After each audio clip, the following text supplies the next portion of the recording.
매달 겨자씨 모임에 관한 영상을 찍다 보니 한 달 한 달이 너무 빨리 가는 것 같습니다. 여러분 지난 한 달간도 평안하셨는지 모르겠습니다.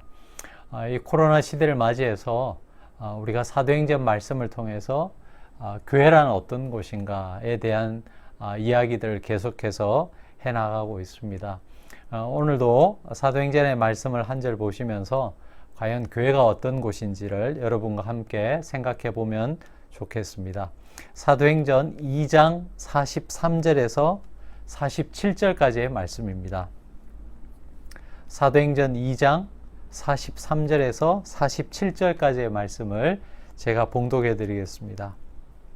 사람마다 두려워하는데 사도들로 말미암아 기사와 표적이 많이 나타나니 믿는 사람이 다 함께 있어 모든 물건을 서로 통용하고 또 재산과 소유를 팔아 각 사람의 필요를 따라 나눠주며 날마다 마음을 같이하여 성전에 모이기를 힘쓰고 집에서 떡을 떼며 기쁨과 순전한 마음으로 음식을 먹고 하나님을 찬미하며 또 온 백성에게 칭송을 받으니 주께서 구원받는 사람을 날마다 더하게 하시니라.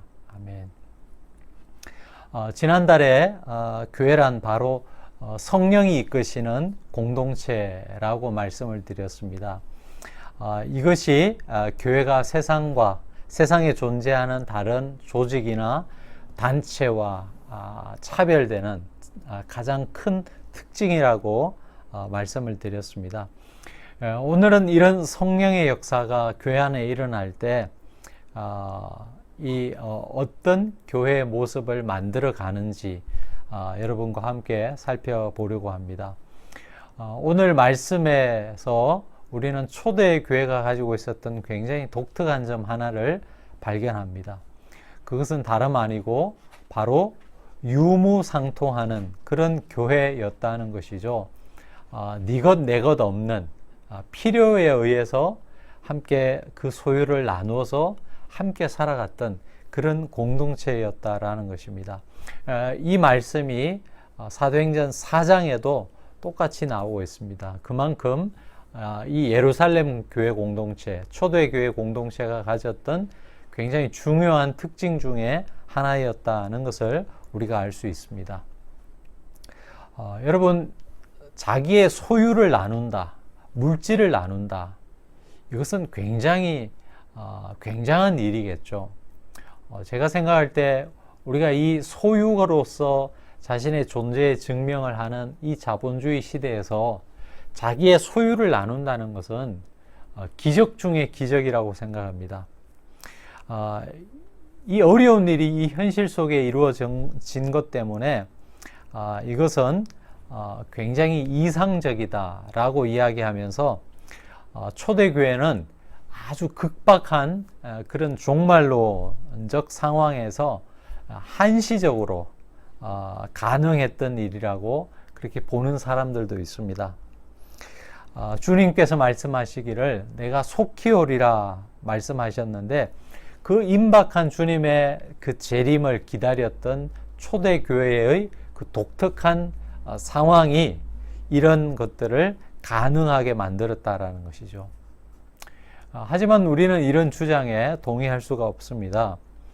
성경 말씀이 역사적 종말을 앞두고 있는 사람들에게만 적용할 수 있는 그런 말씀이라면 그것은 영원한 하나님의 말씀이라고 보기 힘들겠죠. 시대를 초월하고 어떤 공간을 초월해서 모든 인류에게 주시는 보편적인 말씀이어야지 그 말씀이 진리의 말씀이기 때문에 그렇습니다. 자, 그렇다면 초대교회에 어떻게 이런 공동체가 가능할 수 있었겠습니까? 초대교회를 구성했던 사람들이 어떤 뛰어난 도덕성의 소유자들이었기 때문에 이런 공동체가 가능했겠습니까? 그들이 어떤 인격적으로 굉장히 고매한 수양된 인격을 가졌던 사람들이었기 때문에 이러한 공동체가 가능했습니까? 그렇지 않을 것입니다. 아니면 또 한편으로 초대교회를 구성했던 그 사람들이 물질적으로 굉장히 윤택한 사람들이었기 때문에 이런 소유를 나누는 일들이 가능했겠습니까? 그것도 그렇지 않죠. 초대교회를 구성했던 대부분의 사람들은 하층민들이었습니다. 그럼 도대체 무엇이 이 초대교회의 예루살렘 공동체로 하여금 이런 이상적인 공동체를 만들 수 있게 했을까요? 그 시작은 바로 사도행전 2장에서부터 시작한다고 할 수 있습니다. 여러분, 사도행전 2장 초반부에 어떤 일이 있습니까? 바로 마가의 다락방에 성령이 임하시는 이 놀라운 이 오순절 역사가 일어나게 됩니다. 그럼 성령께서 이 오순절 다락방에 충만하게 역사하실 때 어떤 일들이 이 제자들에게 일어났던 것일까요? 여러분, 성령이 강하게 역사하실 때 이 초대교회 성도들에게 일어났던 어떤 현상 중에 하나라면 이 초대교회 공동체가 그리스도 안에서 한 지체라는 이 강한 지체의식이 생겼다는 것을 우리가 알 수 있습니다. 그래서 교회사에서 굉장히 중요한 위치를 차지하고 있는 이 바울이 많은 그 아시아의 교회들에게 보내는 그런 서신들에 보면 교회란 어떤 곳인가? 바로 그리스도를 머리로 하고 우리는 그 몸의 지체가 된 하나의 유기체, 몸이라고 그렇게 교회를 비유하고 있습니다. 여러분, 그리스도를 머리로 하는 한 몸이다 라고 했을 때 그 공동체가 가지는 특징은 무엇이겠습니까? 그렇습니다. 바로 함께 아파하고 또 함께 기뻐한다는 것입니다. 이 초대교회 공동체 안에 강한 성령의 역사가 일어나자 모두가 그리스도 안에서 한 형제요, 한 자매라는 이 강한 지체의식이 그들에게 생겼다는 것이죠. 피부색이 달라도, 신분이 달라도, 부의 많고 적음이 달라도 그런 어떤 외적인 환경에 상관없이 모두가 그리스도 안에서 한 지체다라는 이 강한 지체의식이 생겼던 것입니다.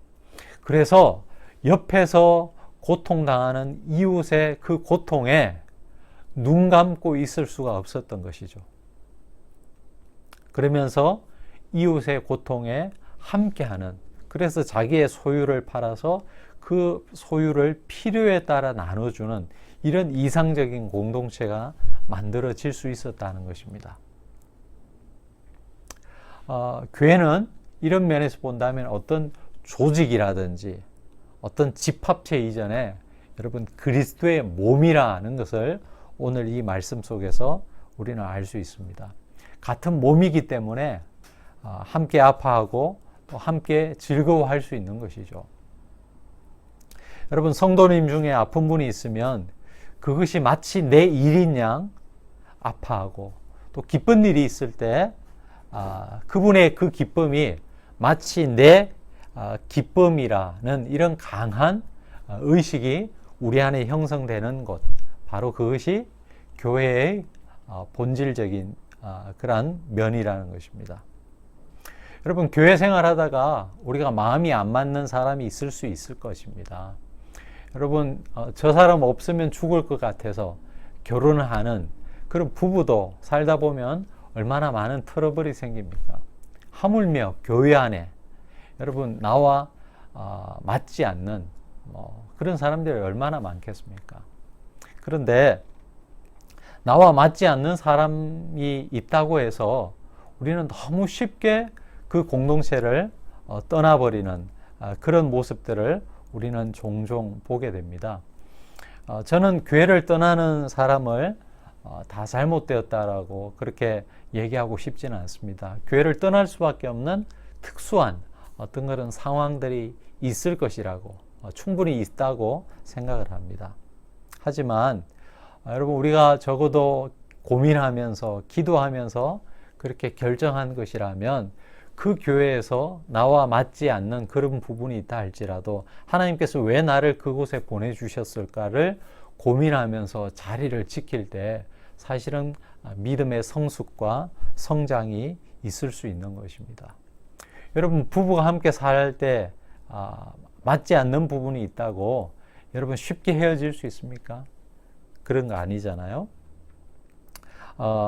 교회도 그리스도의 몸이라고 했을 때 그것이 오늘 우리에게 어떤 의미가 있는지를 좀 생각해 보면 좋겠습니다. 여러분 우리가 그리스도의 몸이라고 했을 때 그 안에는 진한 그러한 사랑의 연합이 있습니다. 우리 모교회인 주님의 교회가 처음 만들어졌을 때 여러분 그때 계셨던 분들의 이야기를 들어보면 소그룹이 굉장히 활성화되어 있었다고 합니다. 그리고 그 서로에 대한 진실한 사랑이 얼마나 깊었는지 일주일에 한 번 이상 보지 않으면 답답해서 견딜 수가 없고 또 소그룹으로 만나면 뭐 2시간, 3시간 시간이 훌쩍 지나가는데도 헤어지기가 싫어서 정말 그렇게 진한 어떤 그런 사랑의 연합이 있었다는 이야기를 제가 들었습니다. 저는 우리 광야의 교회에도 그러한 그리스도 안에서의 진한 사랑의 연합이 있기를 원합니다. 여러분 새로운 분이 우리 교회에 새로 왔을 때 여러분 먼저 다가가실 수 있었으면 좋겠습니다. 작은 교회에서 소외되면 그것만큼 힘든 일이 없습니다. 여러분 어색하지 않게 다가가서 먼저 인사를 건네시고 자연스럽게 다가가시되 또 적정한 거리를 두셔서 그 사람으로 하여금 부담스럽지 않도록 해주시면 좋겠습니다. 그래서 우리 교회 오시는 분들을 진심으로 환영하고 또 그분들이 이 광야의 교회를 통하여서 한 지체로서 자리매김을 해 가실 수 있도록 여러분이 사랑으로 섬기고 또 보듬어 주시고 또 안아 주시면 좋겠습니다.